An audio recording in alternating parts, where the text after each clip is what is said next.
Hello everybody and welcome to the channel. In today's video, the topic will be centered around the intersection of astrology, psychology and tarot presented by Kepler student Kaylin Aradia. We'd like to take a moment to thank you, the viewers, for helping to support our channel by liking, sharing and subscribing, and we love hearing your comments too. Coming up on October 1st at 1 p.m. Pacific, we have esteemed astrologer Maurice Fernandez, who will be presenting a free webinar on the power and magic of eclipses. If you'd like to join that free webinar this weekend, please click the link below this video. If you'd like to learn more about our classes, workshops, and webinars, please visit KeplerCollege.org. And without further ado, let's get into the video. Welcome. Hello. I'm so excited to be here with this wonderful group of people, and thank you for coming. Kepler really has made it a profound impact on my educational journey with astrology. So I'm very excited to share what I have for you here. So today's flow starts with a why. Why are we combining these two seemingly different modalities? The theory that is behind it. So for me, as a psychology background, I am very engaged with the archetypal landscape of this whole world. So I enjoy really using these modalities to dive deeper into the archetypes, which are essentially just collective themes, and they transfer personally into our individual psyche. And as we connect with them, we can grow and transform with ourselves and with clients. And then understanding how astrology and tarot work to dive into those archetypes and how they can be used as a tool, or as a painting, as a what Jung calls archetypal image, to dive deeper into the archetype itself. And then we're going to get into some practice, and I'll show you, depending on time, I have a few different client charts to play with, and it may just be one. And then going into reflections for you. So the first question, why? Why have I gotten to this place of integrating these different modalities? Is it just my curiosity and my interest? I guess that's half of it. And also, as I started exploring and experimenting, I was working with clients, and I found myself in a really interesting space of confusion, because I love, as you know, with astrology, there are so many different aspects that we can bring into the reading, and it can get a little bit overwhelming if we're not as versed as we like to be. So with tarot, I found that it provides this entry point to really pinpoint the areas in the chart to discuss with the client, or to reach into myself. So each tarot card connects into a specific place in the chart, or in transits or perfections, progressions, whatever chart you use. The tarot can kind of guide that and validate the astrology, and the astrology validates the tarot, and it's this reciprocal co-collaborative experience with the reader. So, and it also goes into heightening the intuition. And even if you're not familiar with tarot, which you may not be, that it really is more about what is your connection with the imagery, what is your connection with the card and with the archetype itself. So again, I just want to make this point again, that you'll see my lens, which is a coach. I'm also going towards my coaching credentials. So the coaching container for me wraps the psychology, the astrology, and the tarot into one, to empower clients to really hone in on their own intuition, and empower myself to trust that process. You can use this in whichever way you choose. It is really up to you, and that is the hope I have for this presentation, that you will find your own flow and your own way to approach this modality.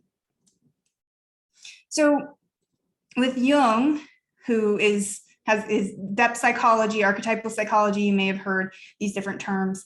there are a few ways that he thought about astrology, as in the question of why does astrology continue to yield very validating results for clients.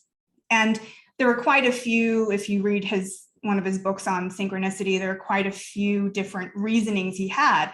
And at the end of the day, the most potent are what I'm, in my opinion, what I'm presenting today, which are synchronicity. And synchronicity is just this emphasis on the present moment. So astrology and tarot and any of these tools we use to go deeper is really capturing that pinpointed moment of, okay, I am asking this question and there's a delineated response based on my conscious focus on this question. So it seems as if it's coming into a magical manifestation of an answer. So that is really what synchronicity might be. It's saying, I have this dream about a butterfly that landed on my arm the other day, and the butterfly whispered to me that I'll be all right, and these different messages, and then waking up in the morning and going for a walk and seeing that butterfly. That is at the moment of interception and synchronicity. So that is meaningful. And astrology and tarot provide that meaning container. So the archetypal image is another way to understand astrology and tarot as again, I keep saying entry point. It's an entry point into the archetype itself. Now, the archetypes are more, they're this ethereal, thematic understanding of the collective psyche and the individual psyche, and they can be difficult to connect with. So Jung developed this idea of archetypal images, which is our own personal connection into the archetype itself. And I'll give an example of that in the next slide. So essentially, if I'm thinking of, okay, the idea of mother is a theme, mother is an archetype, but that archetypal image, the representation of the mother, is going to look different based on your own idea of the mother. And the way we get into that specific archetype is through connecting with that image. So these tools provide that connection. And then active imagination is just the process of diving in with this archetypal image. There are many different schools of thought of how do we proceed with active imagination, and truly it is just this process of playful activation with the psyche. So that could be through dance, drawing, any type of artistry, or even just playing with nature, hugging a tree, meditation, visualization, and the potency of utilizing these tools as a form of active imagination, as this living process, allows us to dig deeper into the archetypes and understand that psychological content that maybe needs to come up and be unearthed so we can move through different blockages. So I won't go too deeply into this. Essentially, this is just a breakdown of what I was talking about. We have the collective unconscious, which is everyone's psyche kind of going into this one space, and that's where the archetypes live. And then you've probably heard of the shadow. That's where some things are repressed, whether they're beneficial or challenging. And then we have the personal unconscious, which is it's built of all of these different aspects. It's built with the archetypes, with the collective, and with the shadow. And that is where we get this beautiful information with the client and with ourselves of connecting in. And the archetypal image provides this entryway into all of that matter. So just to kind of paint a more visual picture of what is an archetype, what is an archetypal image, because sometimes they get very confused. If we look at Venus, that would be an archetype, because Venus is this seemingly ethereal energy. But when we pair it with something like, let's say, Venus in Aries in the 3rd house, we're getting a specific image of that archetype. And that entryway for our own experience in the chart, as well as with clients, provides a deeper integration with the archetype itself, or unearthing that matter. For instance, if we have that Venus in opposition to the moon, then we can see, okay, my personal archetypal image or my personal relationship with Venus is in this way. And how does it influence my life? And how do I uncover that and work through that? And what I've provided here is these archetypal images of, let's say, if Venus represents a woman, here are different ways that that woman may be represented based on your own identification with what a woman is. Okay, so now that I've kind of covered this huge topic within a short amount of time, I would like to throw something else at you. We have a foundation now of, okay, well, astrology and tarot are useful in readings and in the psychological format and in helping transform by connecting to the archetypes. We know that now tarot provides kind of this key to focus in on different points in the chart. And now let's see how we would use this. So the step 1 is really collecting chart information. So obviously not obviously, but typically we will gain a sweeping overview of the chart. And then we can pull tarot cards. This is also can go the opposite way, or however you feel it could go, but they come together as, okay, here's this is a sweeping overview, and now I'm going to pull cards. The amount of cards really is up to you, whatever you feel. Again, this is your intuition and your calling in this way. And then from there, you connect with the card itself. If you're not familiar with tarot, you can connect with the imagery and see what does that bring up for you, and then follow that tarot into the chart. So let's say I have the Fool, and the Fool to me is representative of somebody or some energy that bursts forward without much thought, and it's very much haphazard. Maybe I'll connect it to Aries, and maybe I'll look at where is Aries in that chart and start to piece that together. And then the next part is just let go of assumptions. Again, this is a portrait of the moment. So we let go of anything that we are assuming. And I'm not going to go deeply into this because my timer is off and I don't know where I'm at. So this is just this idea of the Fool's journey is painted very well through tarot, and we can also see it in astrology as certain houses build into each other, as certain energies flow, right? We are on this journey to insight and transformation. We want to keep it simple.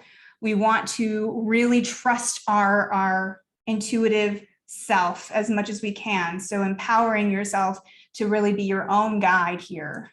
Okay, so now we're at a client's chart. So Barbara's question: why is my career stagnant? Can you help me gain clarity on my next steps? I feel like I'm running out of time and I'm lost. And I pulled these 3 cards. 3 cards I like to pull because they keep it clear, they keep it succinct, especially for depending on the amount of time in a reading. This is about a 45-minute reading.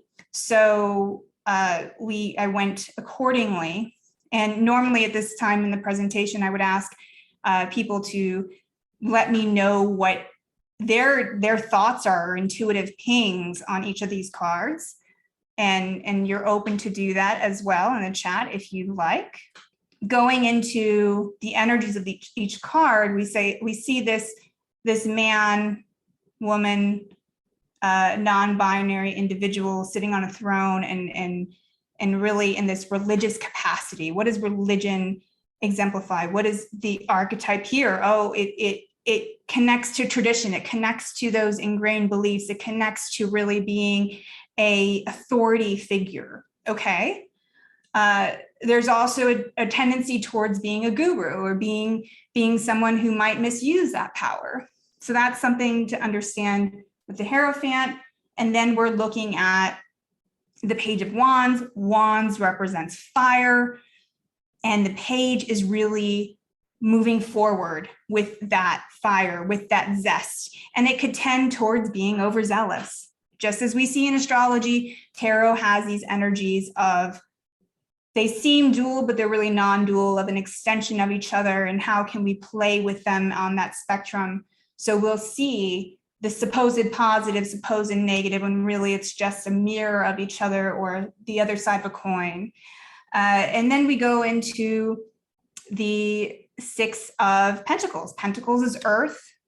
Pentacles is like material possessions. When these cards were created, it was very much about literal money and the coins. And now as we move into different spaces, we see it more of any worldly connection. We can see it as a connection to the home, connection to where we are rooted, to the earth, to the ground, whatever that means to us. We see someone handing coins to those in need. Okay, well, that's, if I were to say that's an archetype of support, humility, giving, and then that's represented by this individual who's really showing the humility by giving to others. So now we kind of get into where do these things intersect? So I first went to look at the Hierophant, and the Hierophant is traditionally connected to Taurus. Now, again, I want to note that this information is taken from certain literature that I found, but you can literally come up with whatever you want. If you look at the Hierophant and that is more connected to Sagittarius, then that leads you to Sagittarius. So I just want to make that connection. But in this reading, I went to Taurus first, and I saw, okay, Taurus rules the 6th house here. And how is that connecting in to this question of, okay, it was about career, it was about work. So I'm going to look into the habits, and then I'm going to look into, okay, we have Taurus. Where's that Venus and Leo? Okay, I'm looking at the 9th house. What is the connection there with Venus and Leo? Considering she's talking about her career, we're bouncing then to the 10th house. We look at, okay, we have the Sun in Virgo. Is there a potential for the daily habits that this person is experiencing that may be impeding on her ability to have clarity? We see also that conjunction around her career. Then we go to the second point, the 6 of Pentacles. I put 2 different associations there. I have Mercury in Virgo, which is really lovely, right? It's the one of the best, well, not best place. I won't go into that. Okay. We have Mercury in Virgo, which is really a happy place, right? And then we have the Moon in Capricorn. So from here, I'm connecting into this understanding of it still connects back into that Hierophant, to that authority, to that deep connection with what was, and possibly this emphasis on sticking to tradition. And from the connection here with Mercury and Virgo and the Moon in Capricorn, there was a question I asked about the father. And I asked her, what was your relationship with your father? How did your father show up for work? How did your father show up in his career? And she explained to me, oh, well, he was always burned out, and he came home and he was tired, and there was never any free time. And that's what he taught me. He taught me that I cannot take space for myself. So as we went into that, the Page of Wands really guided me to that Jupiter placement, which is another happy place. And understanding, okay, well, how can you now expand beyond this tradition? Is it necessary for you to expand? What do you think? And then we went into this idea that, okay, well, her career is as someone who helps women overcome migraines and burnout and redesign their lives in a specific way. Yet she was having difficulty doing that on her own. So she really came to this point in the session of understanding that, maybe if I actually take care of myself and start to let go of this idea that I cannot take care of myself, I cannot have balance. If I do, then I won't be successful. What does that mean? So she reflected on that, and when I followed up with her, she really came to this understanding that her business was stagnant because she was unwilling to really take the needed break. And it's as simple as that. And she kept getting sick.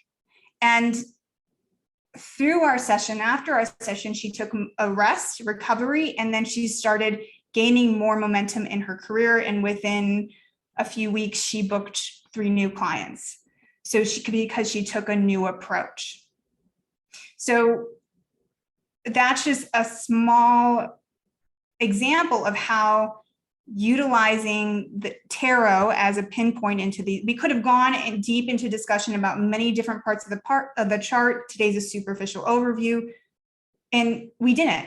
It was just simple. It was, what about these things? And she came to this realization that helped her overcome some of her challenges. Okay, so the next person, Candace, asks, how can I attract my soulmate? I'm tired of being alone and want someone to mirror me so I can know my unconscious habits.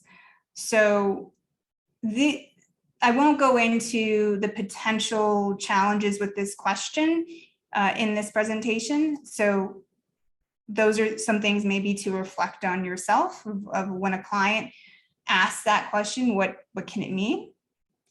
So when I pulled the tarot here, I got a very interesting spread. So death is very much this idea of either there's literal death of something something needs to die. And the Green Reaper is here to put that to rest. And it doesn't necessarily, it's not easy all the time, but it is a necessary part of gaining clarity, of moving forward. So with that archetype, I was like, oh, okay, she's asking about attracting the person she wants to attract. Maybe there's something here in transformation, and this card is related to Scorpio. So that's something that immediately struck me. And then going into then the Tower, which is, okay, as we have discussed, it flows into each other. So how does death lead into the Tower, which is this shakeup, this really clearing out that structure that is built on unstable foundation. And it is, again, this necessary clearing out, but it's the part of transformation that can be a little challenging. So I knew that this reading could potentially bring up some challenges for her, and maybe she would be a little obstinate in the process. So, and this card is connected to Mars. I would also say that we can connect it into Uranus. It's Uranus, however you say it. And that is this shakeup. So then, I saw, okay, well, there's this potential for moving forward with integration, with celebration, with the fire here, the Four of Wands. Really, how does that integration occur? So that kind of set this stage for me to start to play with these ideas. So she has a ascendant in Scorpio, which is an important thing to understand. I don't have it listed here, but it's in connection to that death card still. And it's how does she present herself? How does she attract certain individuals into her life? Where does she go? So the first one, though, I wanted to pinpoint more of that Pluto energy. With my intuition, I was led there. And we're looking at that Pluto in Libra in the 12th house. So there's this emphasis of the unknown, what is not seen, what is kind of just, when we saw that original chart with the unconscious and the shadow and all of that, this would be something that we would talk about, that unconscious. So the process of delineation can help her connect in. So we look at the Pluto in the 12th house, and it's like, okay, well, the question, and we can connect that in to the Four of Wands later, but the connection, the connection to that 12th house made me ask her the question of, okay, we just started going deeper into her process of why she really desires this soulmate.